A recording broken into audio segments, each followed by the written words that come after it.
Ahora sí. Bueno, vamos a comenzar entonces. Bueno, buenas tardes. ¿Cómo andan? ¿Bien? Buenas ¿Tuvieron? tardes.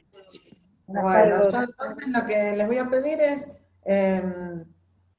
cualquier consulta por el chat, pero bueno, la idea es mantener en silencio los micrófonos. Yo ahora me voy a abrir el chat como para tenerlo a la vista. Ante cualquier pregunta mientras estoy explicando los temas. Y vamos a continuar entonces con la unidad de pago. Sé que tuvieron con Carlos Brun los comienzos de esta institución, vieron el concepto, sujetos y objeto, ¿verdad? Eso es más o menos lo que me ha dicho. Bueno, entonces lo que vamos a hacer es continuar con las cuestiones vinculadas al pago. Fíjense que nosotros estamos, es muy importante que durante las clases, por ejemplo, se mantengan el código abierto, porque así vamos siguiendo lo que estamos diciendo, ustedes se van ubicando en los temas, y sobre todo también si tienen que hacer alguna acotación, porque a veces los artículos están relacionados con otros que se encuentran en otras partes del código, entonces nosotros le podemos ir indicando las asociaciones de estos artículos, ¿sí? Y los pueden apuntar en el código para tener la referencia, ¿no? Porque es muy importante. Entonces, bueno, volviendo un poquito para enganchar el tema y la continuidad de esto, vamos a ver un poquito, vamos a partir de objeto del pago. Ustedes vieron objeto del pago ayer y han visto los requisitos para que ese pago sea válido, ¿verdad? Entonces, han visto que dentro del objeto del pago, todos los requisitos que tienen que reunirse para que este elemento, que es el objeto, sea tal y el cumplimiento sea exacto, porque fíjense que cuando se produce la liberación del deudor, con el cumplimiento exacto de la obligación. Entonces, ¿cuándo hay cumplimiento exacto de la obligación?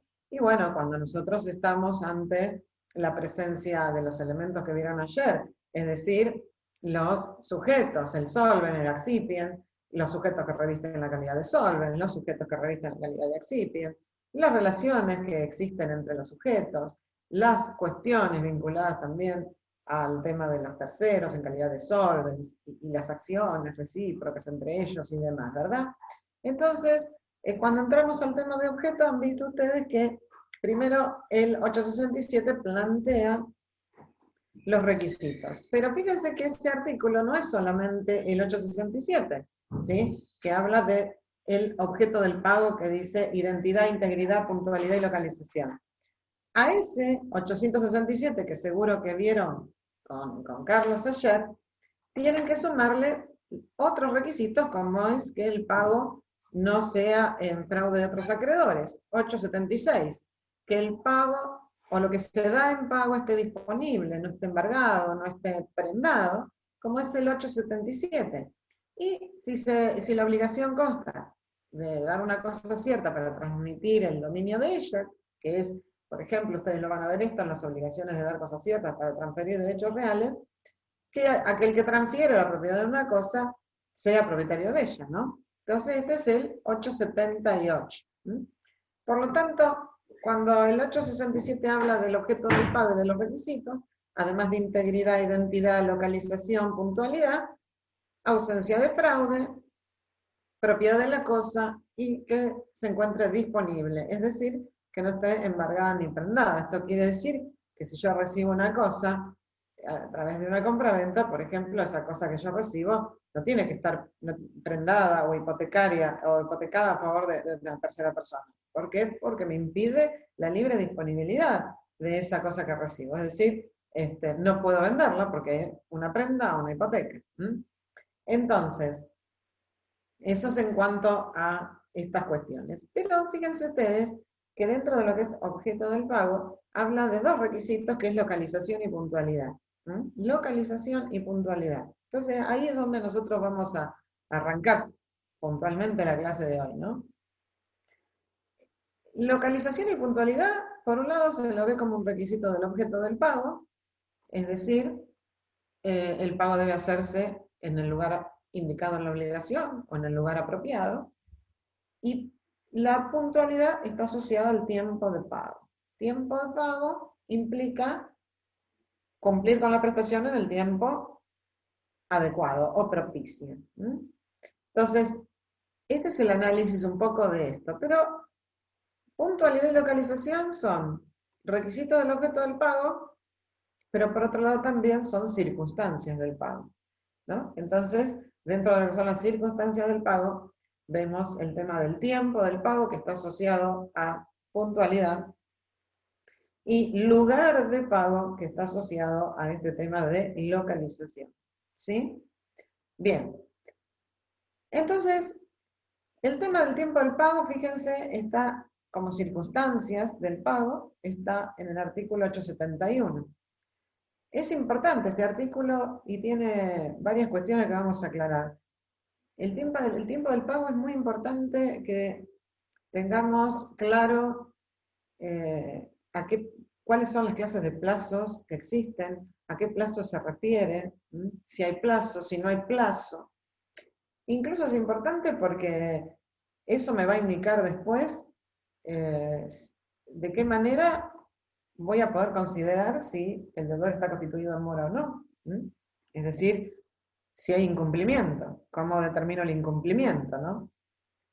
Cuando vean mora, van a ver que así como el pago es el cumplimiento, la mora es un incumplimiento, un incumplimiento de la obligación, que ese incumplimiento se hace jurídicamente relevante cuando se reúnen elementos específicos de esta institución. Por eso el tema de mora está muy, muy, muy íntimamente relacionado con este artículo 871 de tiempo del pago. Entonces, dentro de las circunstancias uno se pregunta, bueno, ¿cuándo debo pagar? ¿Cuál es el tiempo del pago? ¿Cuándo debo pagar? Bueno, ahí el código me va a distinguir aquellas obligaciones puras y simples, es decir, que no están sujetas a ninguna condición, en este caso no están sujetas a ningún plazo, también llamadas sin plazo, que son las obligaciones de exigibilidad inmediata del inciso A. El 871, en el inciso A dice, si la obligación es de exigibilidad inmediata, el momento del pago, dice, es en el momento de su nacimiento. ¿Cuál es el tiempo del pago? En el momento de su nacimiento. Si no hay plazo, es de exigibilidad inmediata. ¿Esto qué quiere decir? Ustedes van a un kiosco y compran una golosina, bueno, ahí aparece una obligación que ustedes van a pagar el precio por la golosina que compran y el tiempo de pago es una obligación pura y simple, es una exigibilidad inmediata. En forma inmediata, en el momento, ustedes pagan, dan el precio, pagan el precio de la golosina y el vendedor les entrega la golosina elegida. Esto significa que en este caso estas obligaciones de exigibilidad inmediata son obligaciones puras y simples, es decir, que carecen de un plazo para su cumplimiento. Fíjense que este tema también plantea algunas cuestiones. Fíjense acá, por ejemplo, el inciso B dice, si hay un plazo determinado, cierto o incierto. O sea, acá en tiempo de pago habla de los plazos, ¿sí? De los plazos. Es importante ver esto del plazo determinado. ¿Cierto o incierto? Bueno, acá hay una clasificación de plazos. La obligación pura y simple, una obligación, como dijimos recién, sin plazo, de exigibilidad inmediata, y otro caso sería una obligación que tiene un plazo determinado, cierto o incierto. Bueno, ¿a qué se refiere esto? Supongamos que nosotros tenemos que hacer un pago el día 15 de septiembre del 2020. Bueno, ahí tenemos un plazo determinado cierto, expresamente determinado cierto.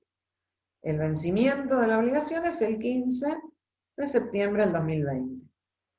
Supongamos que nosotros tiene la boleta de la luz, del gas, ¿no es cierto? Para ponerles un ejemplo sencillo de obligaciones cotidianas que tenemos, y ven que en la boleta dice, hasta el 15 de septiembre del 2020, esta boleta se vence ese día, ¿no? Entonces uno dice, bueno, es un plazo expresamente determinado cierto.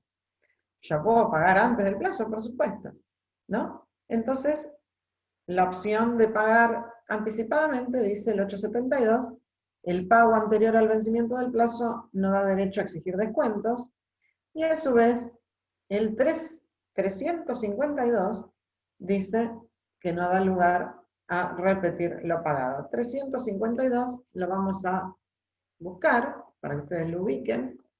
352. Pago anticipado.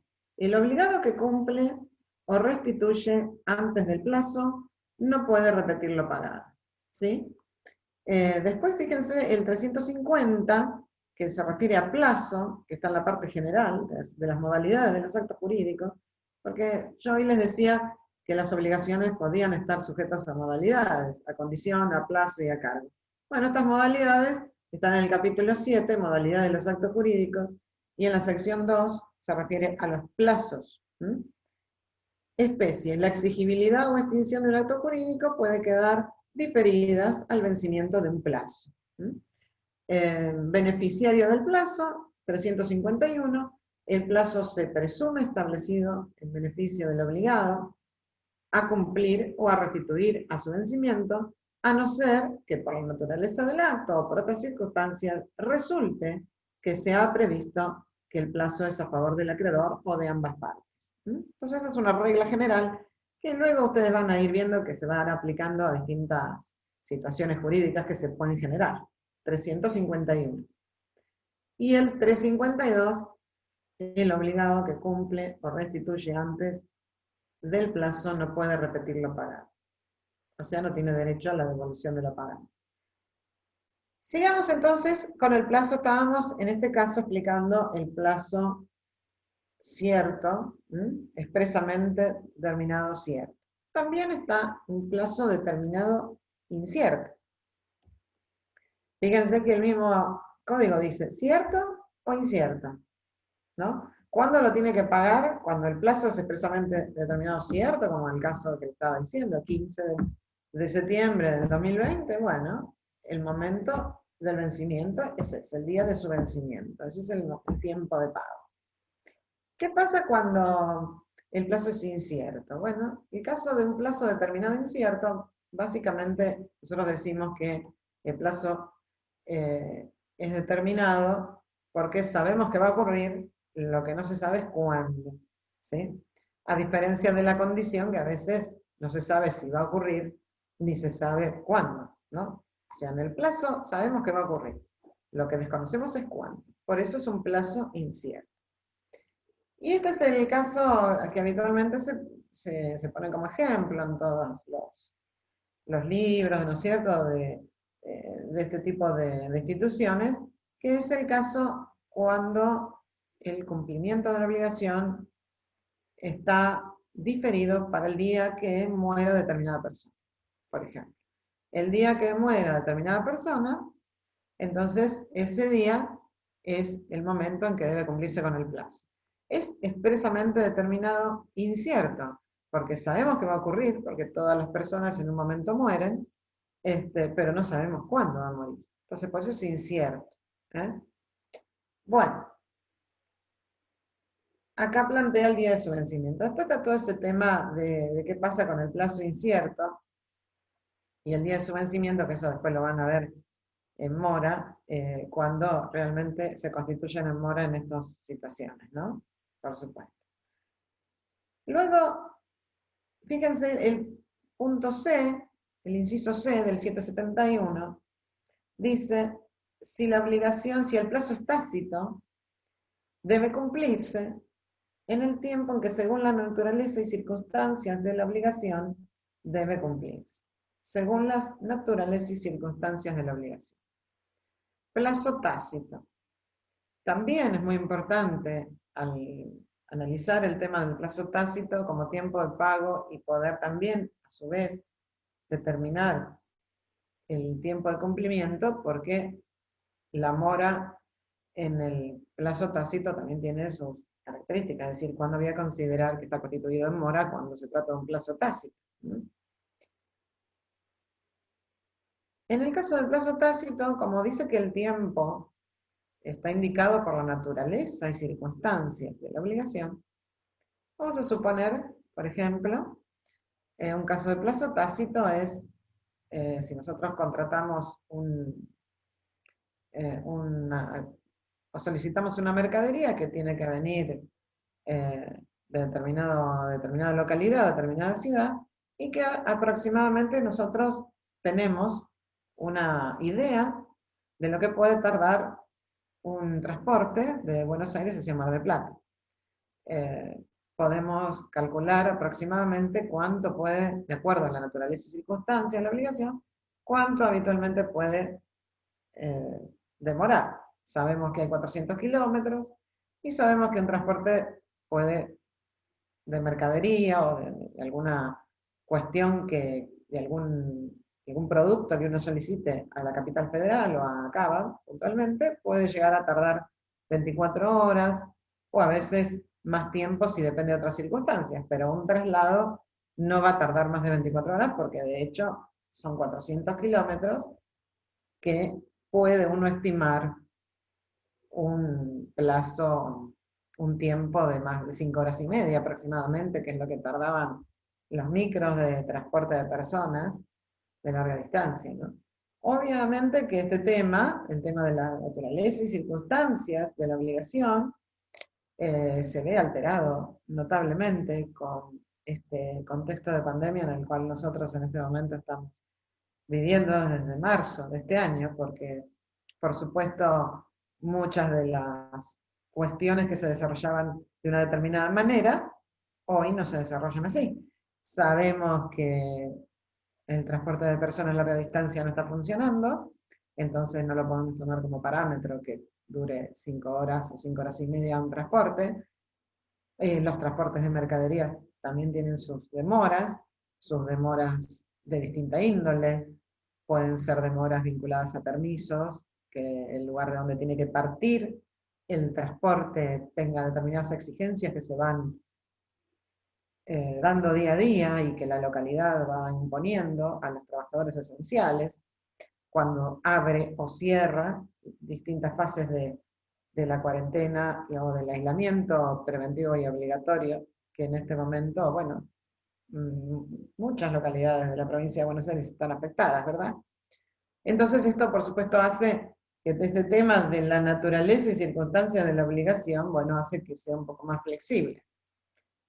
Antes de que ocurriera esta etapa extraordinaria que se está viviendo y que obviamente afecta a todas las relaciones contractuales, ustedes lo van a ir viendo a medida que vamos transcurriendo, ¿no es cierto?, los distintos temas, ¿no? Porque van a ver que el tema del incumplimiento, el tema del caso fortuito, el tema de la posibilidad de la readecuación de los contratos para poder conservar la vida del contrato en este contexto, que han cambiado notablemente las posibilidades reales de cumplir con las prestaciones, hace que tengamos que ver el derecho de otra forma, hace que algunas instituciones se adapten o se flexibilicen a este contexto.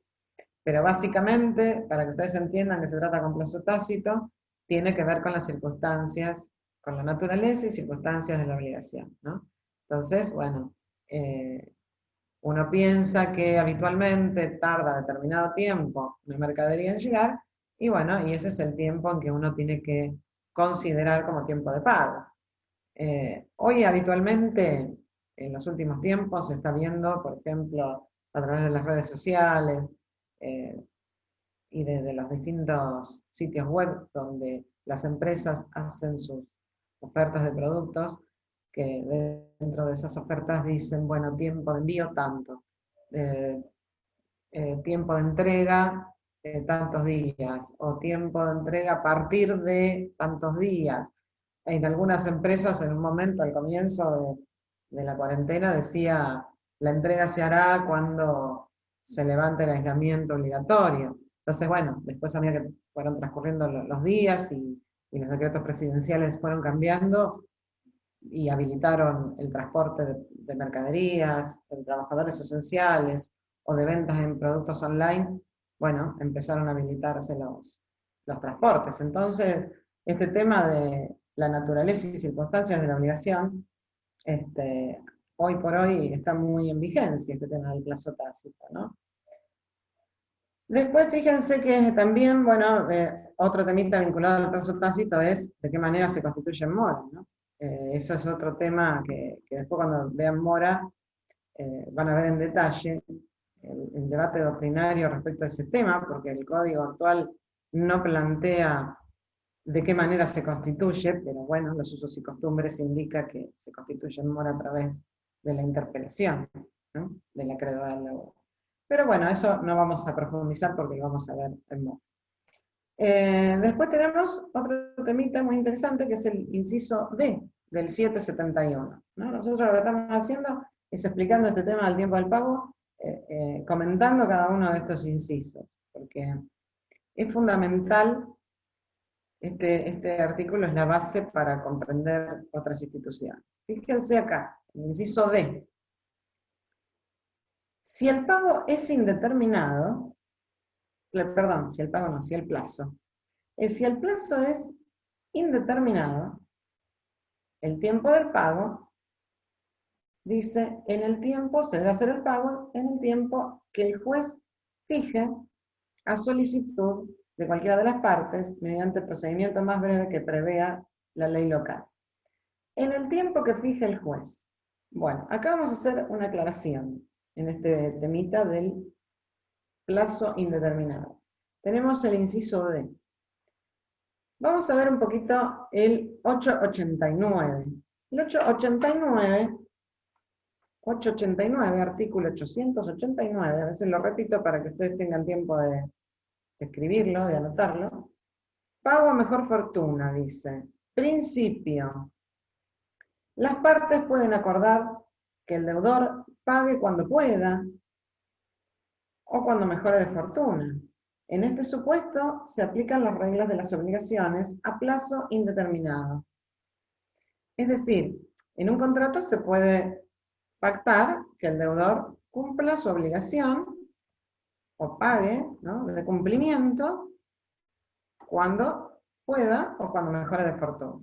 Entonces estamos dentro de un ejemplo de plazo indeterminado legal, porque el artículo 889 en forma expresa dice estas obligaciones son de plazo indeterminado. Por supuesto, cuando vean este tema del pago a mejor fortuna, claro, en un momento, si el deudor no paga y nunca mejora de fortuna, bueno, está la posibilidad, entonces, es la solución que acompaña el régimen del plan indeterminado, que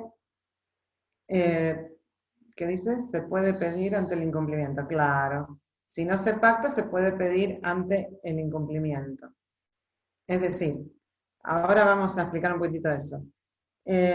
Supongamos que el deudor no paga o nunca mejora de fortuna. Bueno, el acreedor en un momento dice, vamos a dar por finalizada esta cláusula, este beneficio, ¿no?, a favor del deudor, esta cláusula a favor del deudor.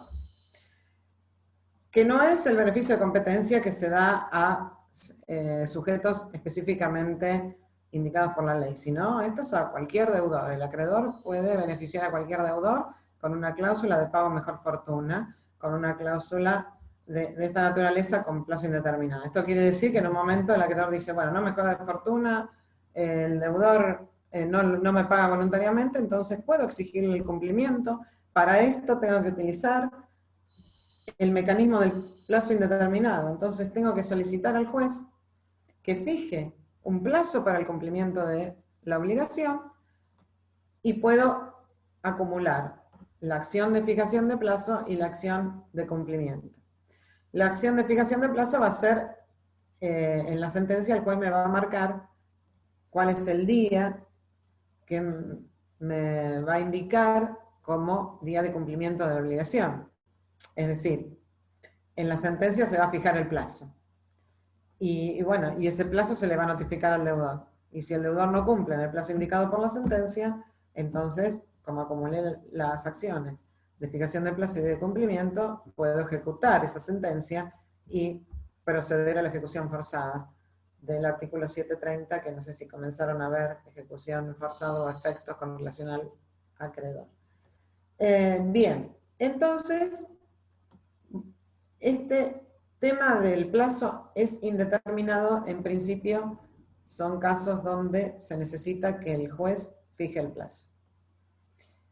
Esto, voy a hacer una pequeña aclaración doctrinaria, conceptual. El código ha mejorado en la terminología en este sentido, porque el código de Vélez decía, reformado por la 17711, decía, vinculado a Mora, decía, en los casos de obligación sin plazo, el juez, el acreedor puede solicitar al juez la fijación de plazo y la acción de cumplimiento, ¿no? Entonces, esa expresión que usaba el 509 del Código de Vélez, cuando decía obligación sin plazo a solicitar al juez la fijación del mismo, se confundía con la obligación pura y simple que efectivamente no tenía plazo.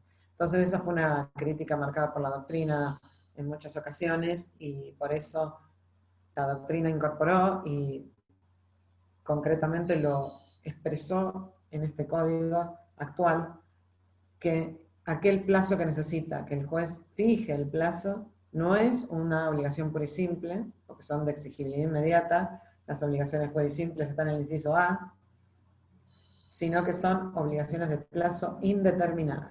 ¿Sí? Bien. Por otro lado, dentro de estas circunstancias, decíamos, también estamos en la cuestión de la localización. La localización, es decir, lugar de pago. ¿Dónde el deudor debe cumplir con la obligación? ¿Dónde el deudor debe cumplir con la obligación? ¿Cuál es el lugar de pago? Y bueno, este código, en principio, el 873 y 874 plantean reglas vinculadas al lugar de pago. Lugar de pago designado. Dice, el lugar de pago puede ser establecido por acuerdo de partes de manera expresa o tácita. Es decir, en principio, como regla general, las partes van a fijar cuál es el lugar de pago. Voluntad de las partes, el lugar que las partes elijan al momento de celebrarse la obligación. También a veces la ley es la que determina cuál es el lugar de pago. Y en este contexto, por ejemplo, el artículo 1148, vamos a ir al 1148, plantea cuestiones del lugar de pago para el caso de la entrega de la cosa.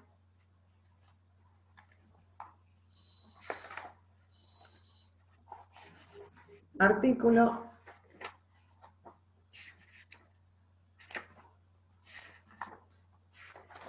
1148, 1148. Lugar de entrega de la cosa.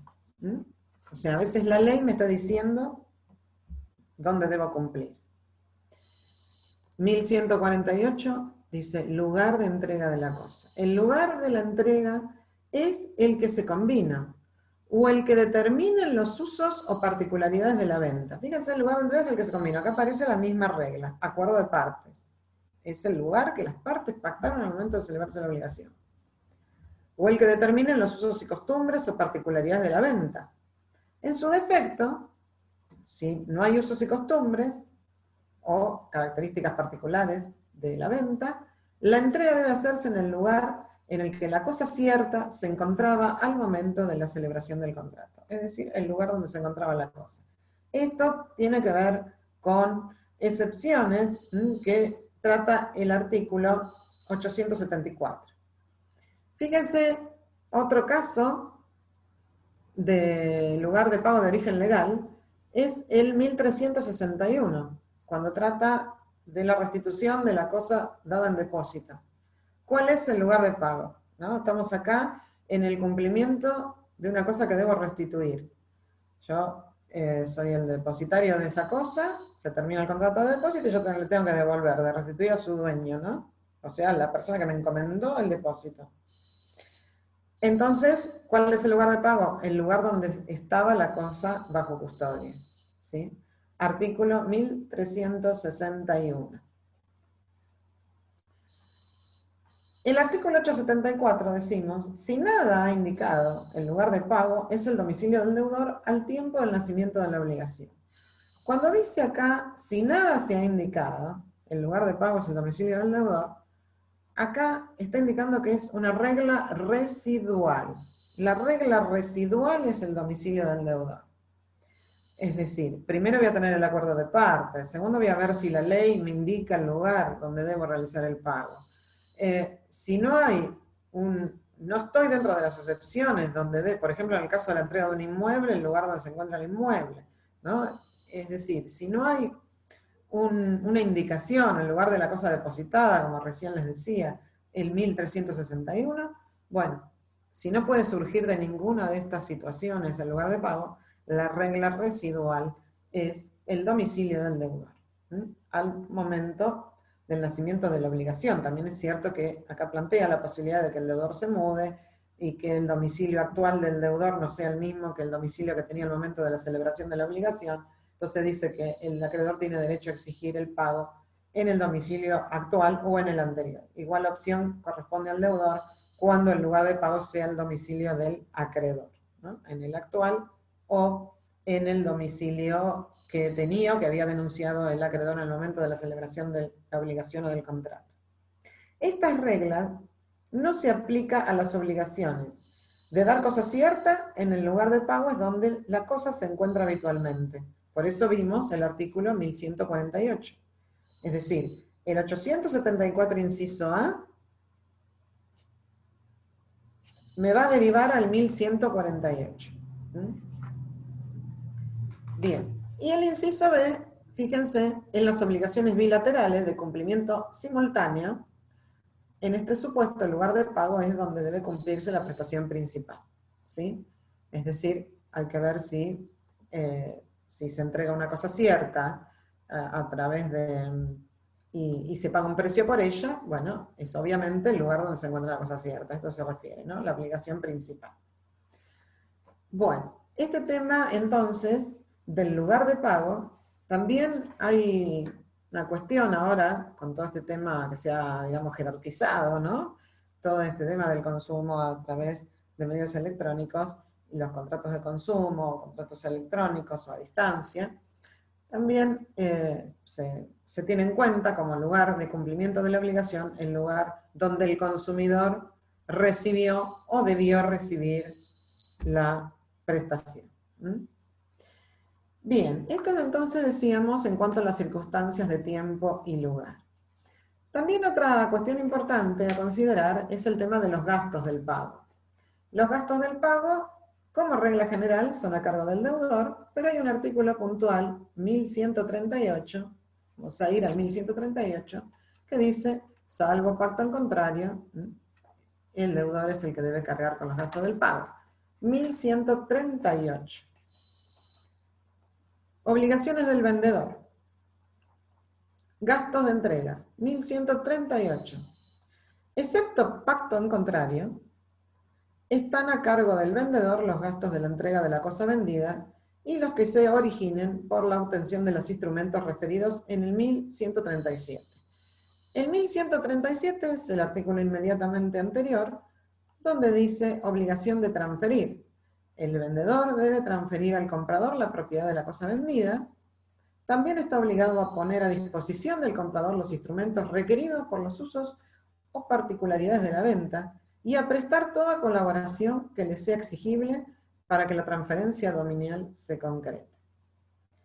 Fíjense que acá es un artículo general que tiene que ver con la compra-venta, habla de obligaciones del vendedor, y no está asociado solamente a la entrega de la prestación o de la cosa vendida, sino a toda la documentación que está asociada a esa cosa vendida. Por ejemplo, se trata de la venta de un automotor, bueno, no solamente es la entrega del automotor, sino que también todos los documentos que necesita el dominio, el título de propiedad, ¿no es cierto?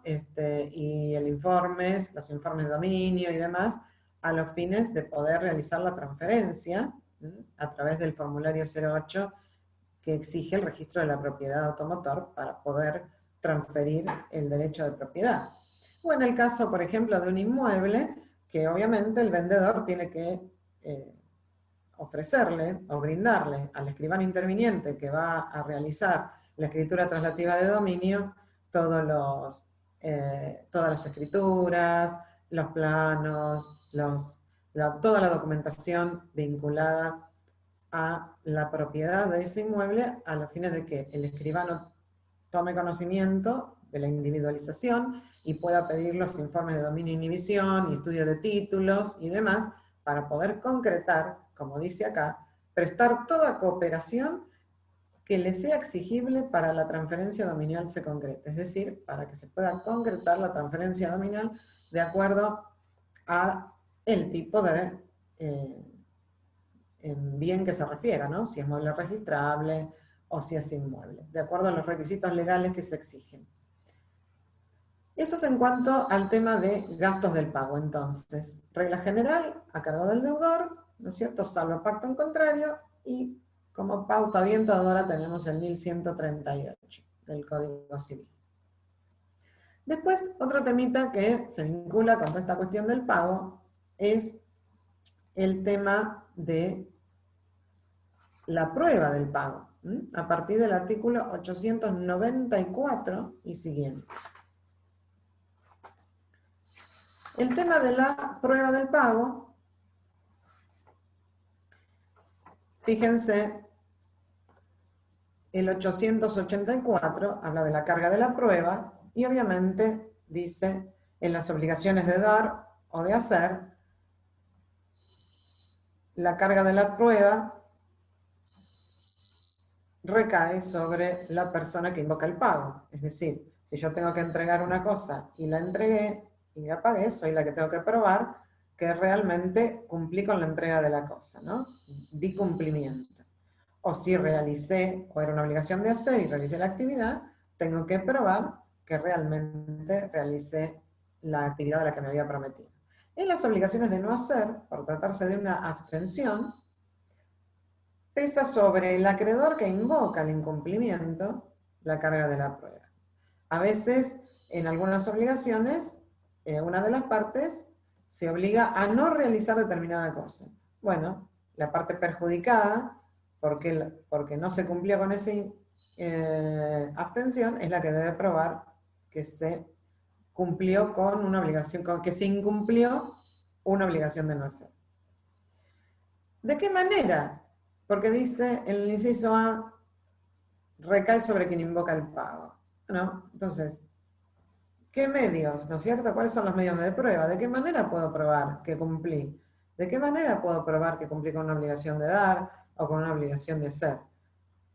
Por eso el 895 dice, puede ser probado por cualquier medio de prueba, excepto estipulación o ley que resulte previsto el empleo de un determinado medio o con ciertas formalidades. Regla general, por cualquier medio de prueba puedo acreditar que cumplí con la prestación. Carga de la prueba 894 y siguiente, es la sección quinta. La sección quinta, prueba del pago.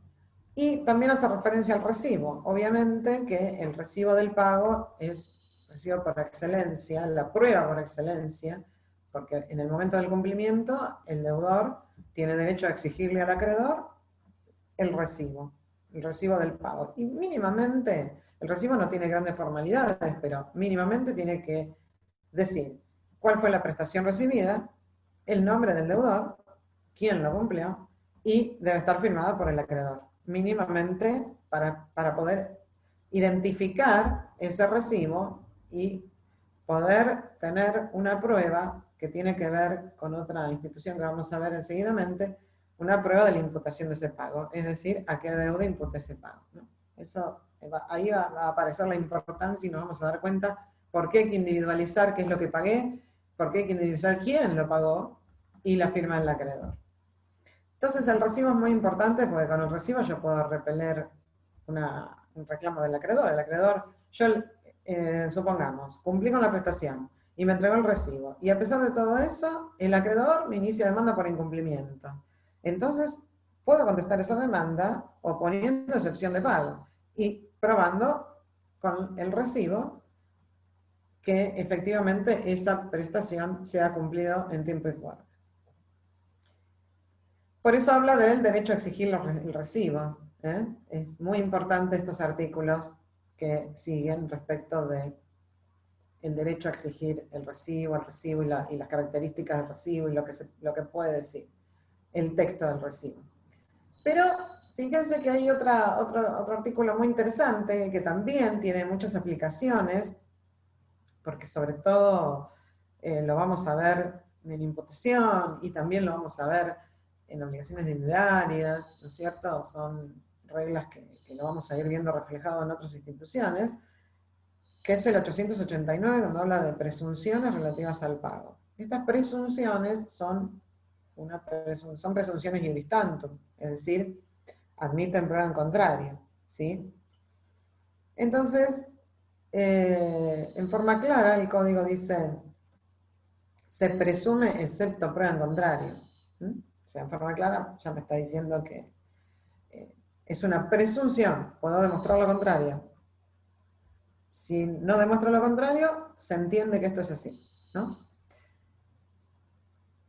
Si se otorga, dice el inciso A, si se otorga un recibo por saldo, si yo como acreedor recibo una prestación, una suma de dinero, y otorgo un recibo por saldo, Juan Pérez me entregó tantos pesos por saldo de deuda, ya le estoy indicando que va a entender la ley de que con ese deudor ya no tengo más ningún tipo de relación obligacional. Es decir, que con eso se extinguió lo último que debía el deudor. Por eso dice, cuando otorgo recibo por saldo, se presume que quedan canceladas todas las deudas correspondientes a la obligación por la cual fue otorgada. O sea que ya no hay ninguna deuda pendiente. El inciso B dice, si se recibe el saldo correspondiente a uno de los periodos, también se va a presumir que están cancelados los anteriores. Sea que se deba por una prestación única y de ejecución diferida, cuyo cumplimiento se realiza mediante pagos parciales, supongamos un valor único de venta de una cosa, pero le doy la posibilidad o se pactó de que se pagan 3 veces, ¿no? Pero todo pertenece a un valor único. Si yo estoy dando un recibo por un tercer periodo y eran 3 cuotas, tengo que presuponer que las otras 2 cuotas están canceladas. O sea, se presume iuris tantum que la cuota 1 y la cuota 2 está cancelada. Eso es lo que quiere decir a este respecto. Obviamente, salvo prueba en contrario, salvo que realmente como acreedor pueda demostrar que no, que la cuota 1 o la cuota 2 se debía a algo en particular o había quedado pendiente de pago. Bien. Y después dice, o que se trate de prestaciones sucesivas que nacen por el transcurso del tiempo. Entonces son prestaciones sucesivas, supongamos un contrato de alquiler, ¿no? Que todos los meses, durante ahora 36 meses, debo pagar una X suma de dinero, un concepto de alquiler mensual. Bueno, el recibo por el último pago hace presumir que están cancelados los anteriores, salvo que pueda acreditar que eso no es así, ¿no es cierto? Que todavía está pendiente. Por eso ahí, si lo puedo acreditar, esta presunción se revierte. Bien.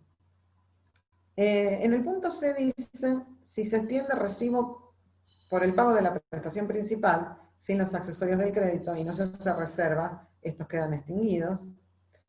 Y fíjense en el D, ¿no? El C y el D están relacionados. Si se debe daño moratorio y al recibir el pago el acreedor no hace reserva a su respecto, la deuda por este daño queda extinguida. El C y el D tienen mucho que ver o son bastante parecidos en este sentido, ¿no? Fíjense, recibo por el pago de la prestación principal sin los accesorios del crédito. Supongamos una obligación de dar sumas de dinero que se paga tardíamente, a los cuales, desde el punto de vista legal, tengo derecho a exigir los intereses correspondientes, ¿verdad? Por el pago tardío. Pero como acreedor, en el momento del pago, el deudor viene con el valor de la suma de dinero, el capital, y yo no hago reserva de los intereses. Entonces se presume que quedan extinguidos los intereses, es decir, los accesorios del crédito. En el caso del daño moratorio, lo mismo. Esto ya supongamos que no es una obligación de dar sumas de dinero, es una obligación de dar una cosa cierta. Y su incumplimiento hace que tenga derecho a reclamarle el daño causado por el retraso en el cumplimiento. Bueno, si el acreedor recibe el pago de la prestación, recibe la prestación tal cual se pactó en su momento, y no hago reserva de que voy a demandarlo por daño moratorio, o no lo reclamo en el momento de daños moratorios, bueno, se presume que queda extinguida la deuda por ese daño. Fíjense el artículo 903.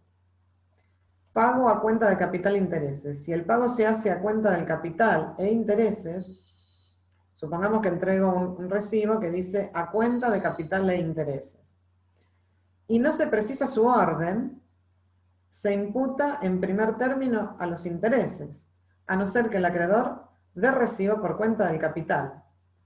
Fíjense esta última parte, a no ser que el acreedor dé recibo por cuenta del capital. Este tiene que ver con justamente este inciso C y D, bueno, más que el D, sobre el C, ¿no?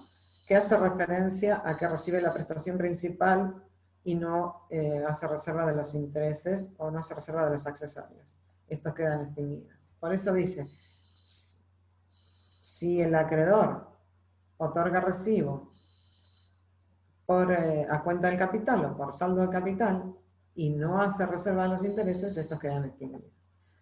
Si es a cuenta de capital e intereses, primero se va a imputar a los intereses y si sobra, entonces se va a imputar parte del capital o a su totalidad, depende el valor, el valor entregado o depositado. Bueno, esto es en cuanto a estas cuestiones de las reglas vinculadas a la presunción de pago, ¿sí? ¿Me están preguntando qué artículo es? Sí. 903.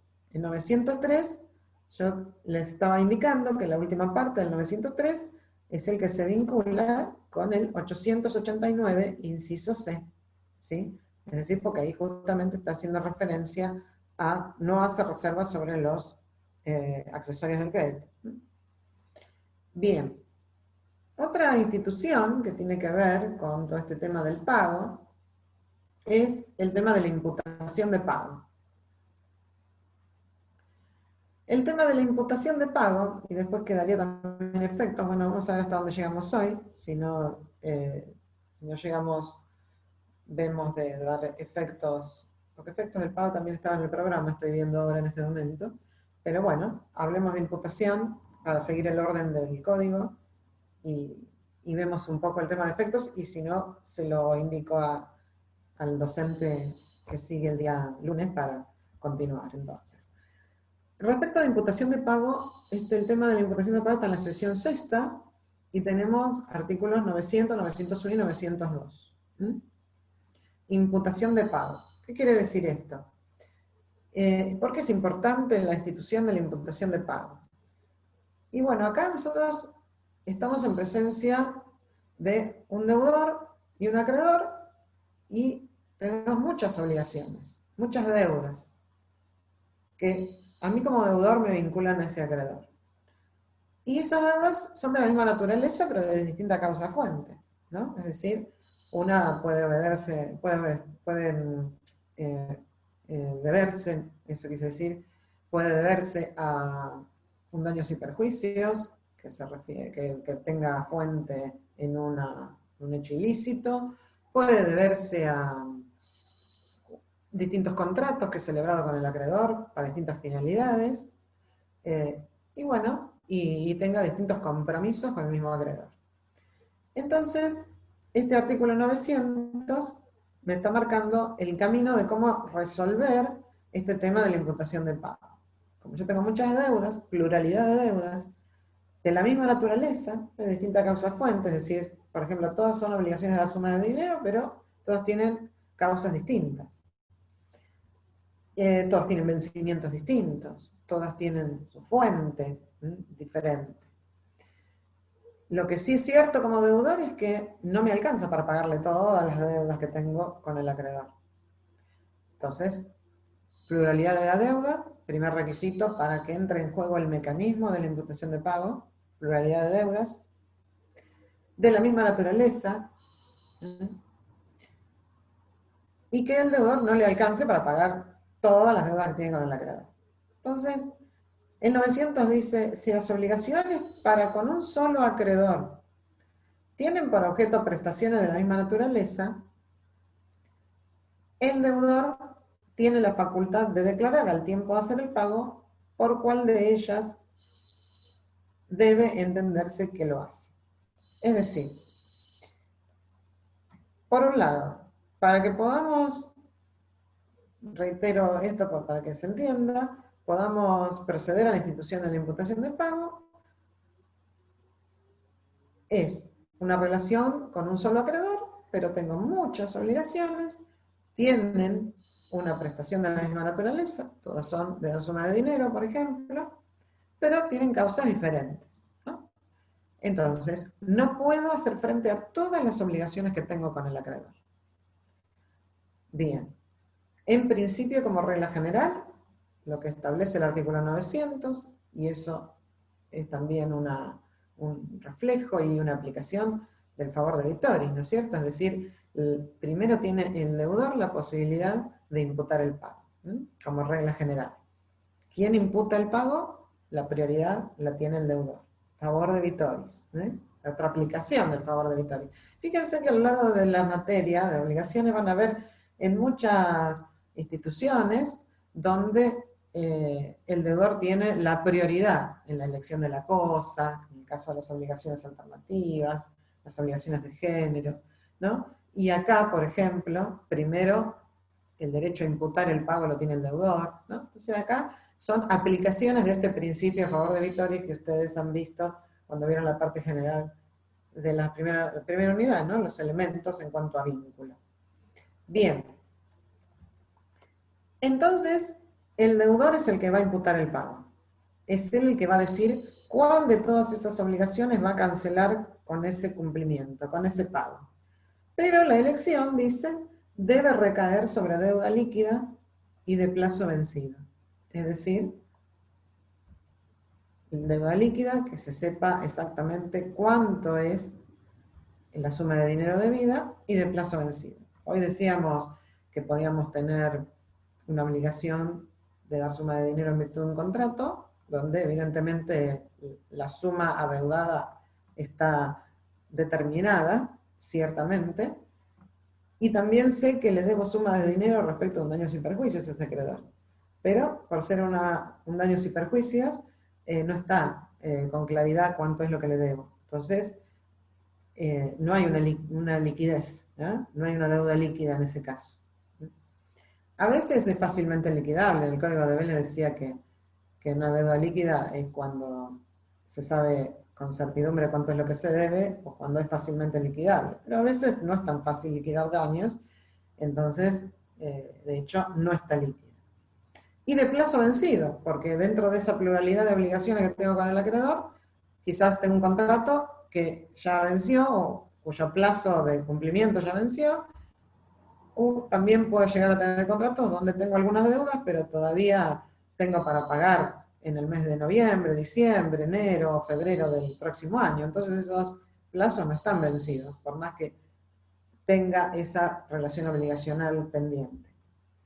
Por eso, la elección debe recaer sobre deuda líquida y de plazo vencido. Si se adeuda capital e intereses, el pago no puede imputarse a la deuda principal sin consentimiento del acreedor. Esta última parte fíjense, es lo mismo, o apunta a lo mismo, que lo que justamente les dije anteriormente del 903, ¿no?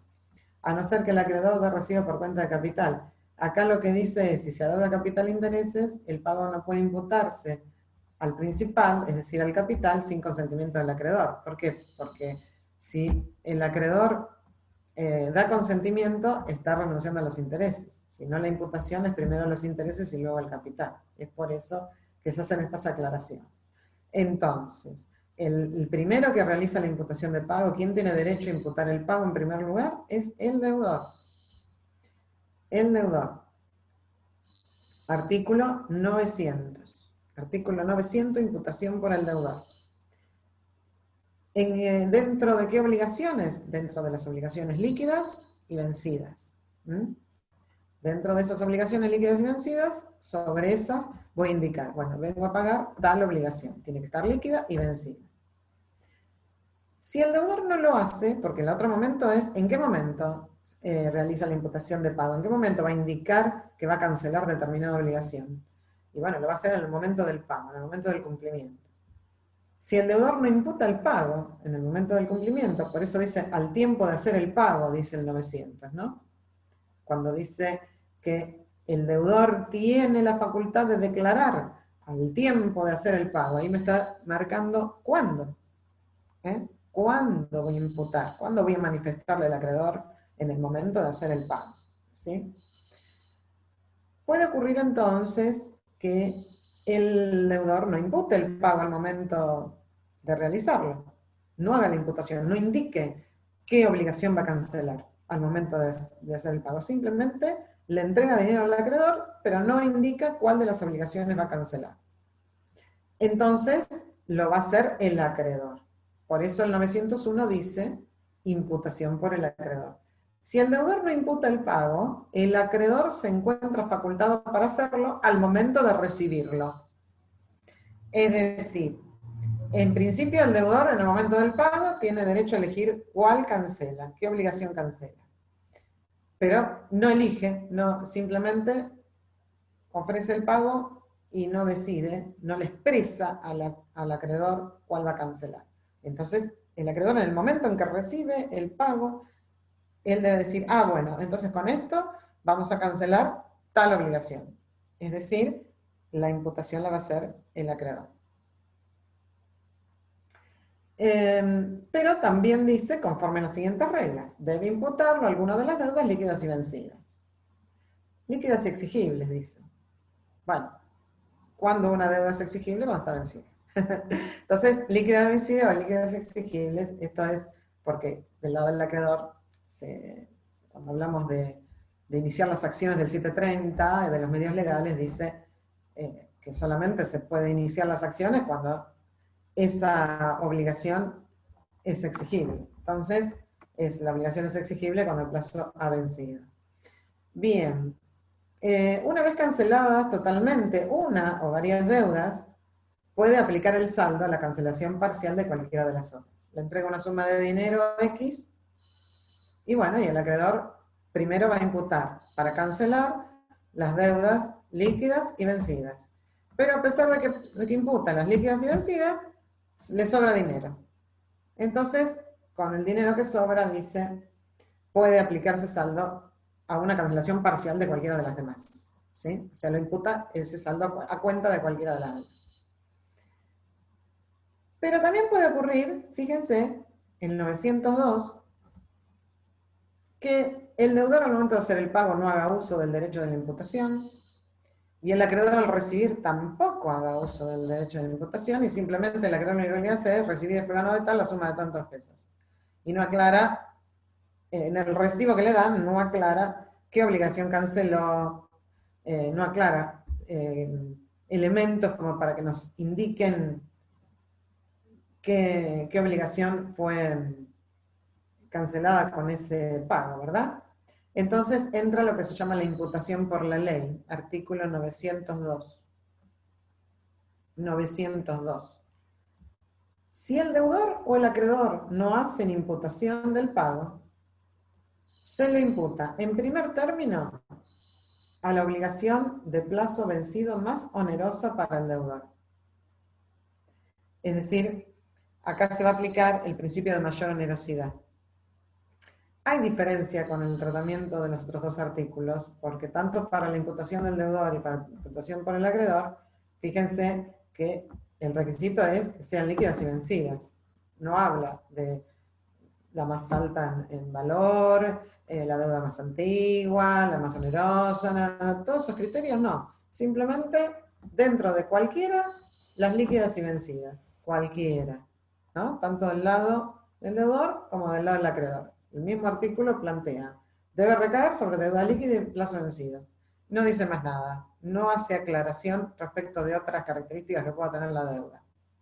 Pero, claro, cuando aparece ya la imputación por la ley, cuando del recibo no surge claramente a qué obligación se le imputa, y bueno, lo tiene que hacer la ley. Y la ley va a imputar ese valor, esa prestación,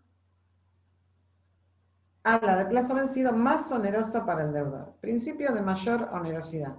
Este tema del principio de mayor onerosidad, estas reglas de la imputación de pago, ya estaban en el artículo de Vélez, prácticamente con las mismas interpretaciones y sentidos que estamos explicando en este momento. Este principio de mayor onerosidad lo traía el Código de Vélez en la parte de imputación por la ley, y la nota referida a este tema, el Código de Vélez decía, se entiende que una deuda es más onerosa porque deviene intereses, porque se encuentra hipotecada, porque contiene algún elemento que la hace más gravosa para el deudor, porque tiene una cláusula penal, por ejemplo. Y bueno, y la doctrina ha sido muy amplia en el sentido de interpretar qué significa por mayor onerosidad, porque mayor onerosidad no significa la deuda de mayor monto. ¿Sí? Yo puedo tener una deuda de 200.000 pesos sin que no deviene intereses, que no tiene cláusula penal, con ese acreedor, que está vencida, pero por otro lado tengo una deuda de 3.000 pesos con una cláusula penal importante, en virtud de un contrato X celebrado por algún motivo. Entonces, la deuda más onerosa va a ser la que tiene cláusula penal, aun cuando en su valor nominal sea inferior a la otra. Ni tampoco mayor onerosidad es la más antigua, ¿no? Tampoco. A veces el principio de mayor onerosidad tiene que ver, la doctrina en esto coincide en darle una interpretación amplia.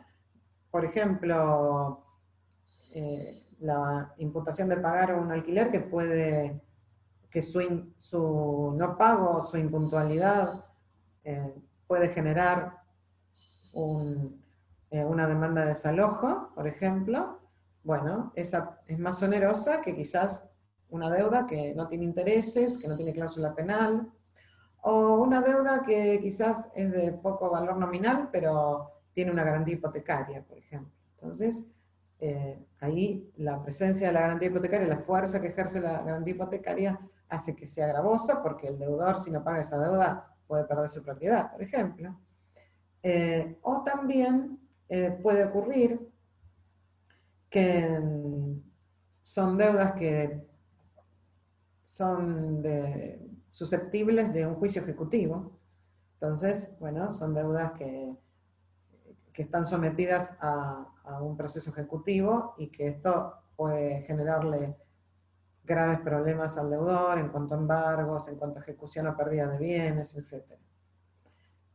Entonces, el principio de mayor onerosidad se va a entender, no es la de mayor monto nominal, sino ni la más antigua, sino aquella que puede, por sus accesorios, ser más gravosa para el deudor.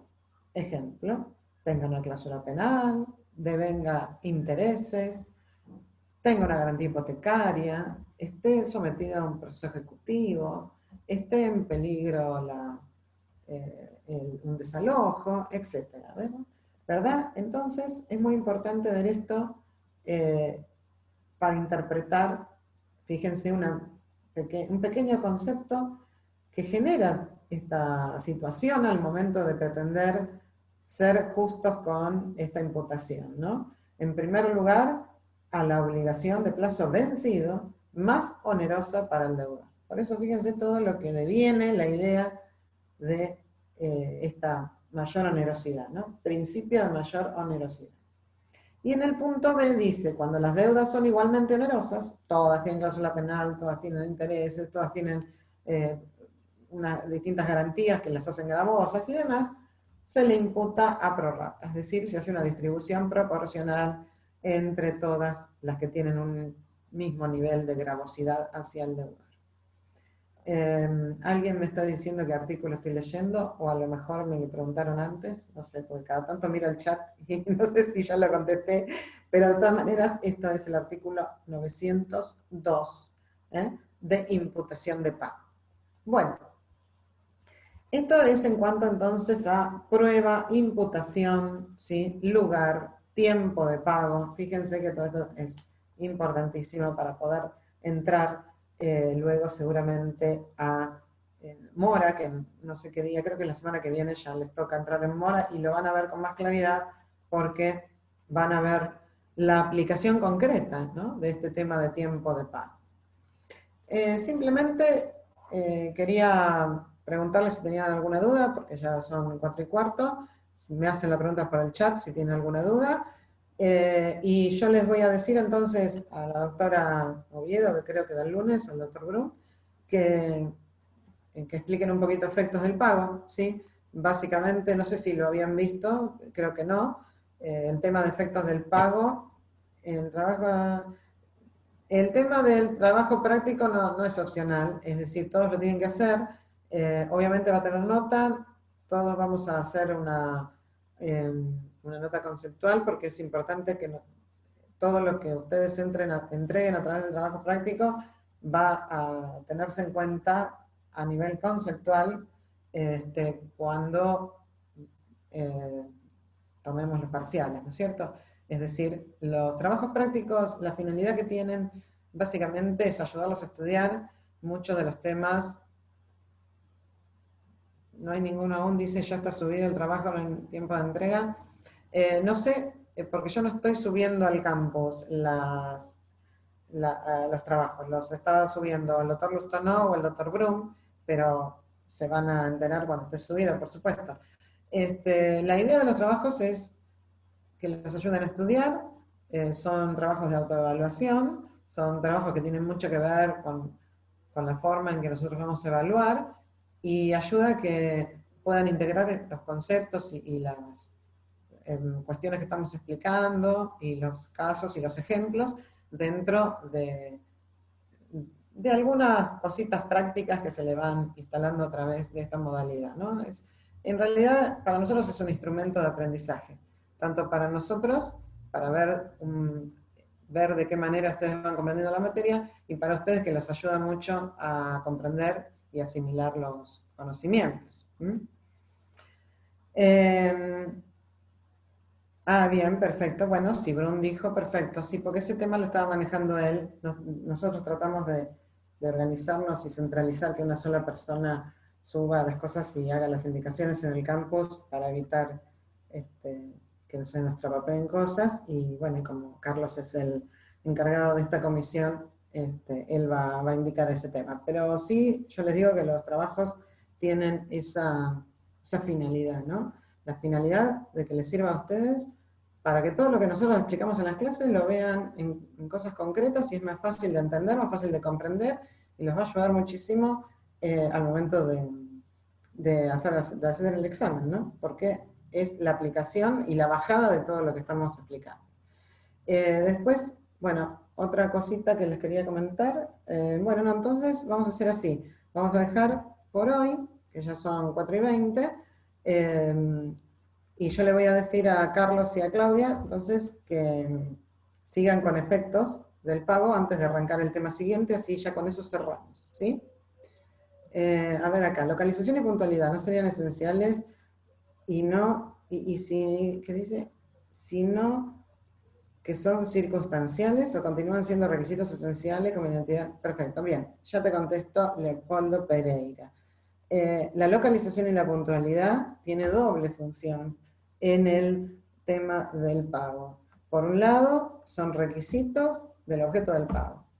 Es así como vos decís, es decir, identidad, integridad, localización, puntualidad, propiedad de la cosa, disponibilidad y ausencia de fraude. Esos son los requisitos del pago. ¿Por qué es importante? Porque la ausencia de alguno de estos elementos puede invalidar el pago, ¿sí? Es decir, si se trata de dar una cosa cierta y no soy propietario de ella, no, la persona que toma posesión no puede ser propietaria, no puede adquirir el dominio, ¿no? Entonces ese pago no es válido. Identidad e integridad, bueno, es lo que han visto, ¿no? Si yo estoy dando una cosa distinta a la que me obligué, el acreedor no está obligado a recibir una cosa distinta de la que se pactó, y en el caso de querer recibirla, bueno, va a dejar de ser un pago para ser una dación en pago, va a ser otra figura si quiere extinguir la obligación. Y lo mismo en la integridad.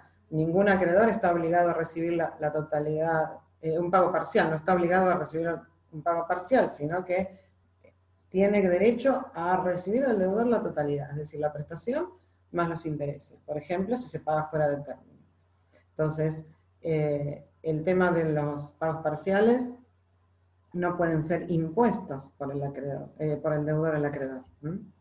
Es más, si el deudor dice, no, voy a hacer un pago por consignación porque el acreedor me rechazó este pago, bueno, el acreedor puede contestar esa consignación diciendo que ese pago no es íntegro y exigirle el pago de los intereses o la integración con los intereses para que pueda realmente causar el efecto de extinguir la relación obligacional. Por eso el tema del tiempo de pago y lugar de pago, además de ser elementos del objeto del pago o requisitos del objeto del pago, son circunstancias del pago. Las dos cosas, las dos funciones cumplen. ¿Qué otra cosa les iba a decir? Entonces, respecto del efecto principal, como para comprender este tema, ¿cuál es la finalidad del pago? Liberar al deudor y satisfacer al acreedor, ¿no? Entonces, el acreedor se satisface recibiendo la prestación y el deudor se libera con el pago. Por eso tiene el derecho al recibo que le otorga el acreedor, que es la prueba de la liberación del vínculo obligacional. Y hay otros efectos secundarios, accesorios, accidentales, que como merecen una explicación un poquito más larga, entonces le voy a decir a los docentes que lo terminen el lunes. Bueno, chicos, si no tienen por ahora ninguna otra pregunta, dejamos acá. Y si les queda alguna pregunta pendiente, no hay problema. La próxima clase anotan la pregunta, me la hacen. No hay problema que sean de temas que ya se han dado o que hayan dado otros profesores. No hay ningún problema. Cualquier duda que tengan de cualquier tema que les haya quedado pendiente, también lo pueden preguntar en el contexto o en el marco de las clases. La idea es que ustedes vayan estudiando esta materia y no les queden dudas, y puedan ir aprendiendo los conceptos y puedan irlos aplicando y puedan llegar bien al parcial con tranquilidad y con los conceptos y los contenidos bien asimilados. Bueno, chicos, nos vemos el próximo jueves. Que la pasen lindo. Buena tarde. Hasta luego. Muchas gracias, hasta luego. Gracias, hasta luego. Gracias, doctora.